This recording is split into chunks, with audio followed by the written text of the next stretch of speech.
এইটাই আজকে কোর্টকে দিয়ে করিয়েছে।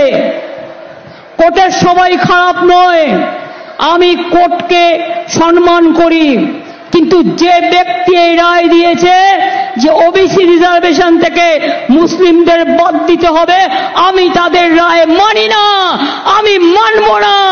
ওবিসি রিজার্ভেশন চলবে, এর জন্য উচ্চতর কোর্টে যেতে হলে যাব।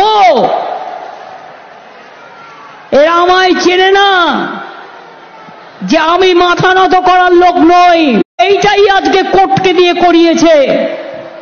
কোর্টের সবাই খারাপ নয়, আমি কোর্টকে সম্মান করি, কিন্তু যে ব্যক্তি এই রায় দিয়েছে যে ওবিসি রিজার্ভেশন থেকে মুসলিমদের বাদ দিতে হবে, আমি তাদের রায় মানি না, আমি মানব না। ওবিসি রিজার্ভেশন চলবে, এর জন্য উচ্চতর কোর্টে যেতে হলে যাব।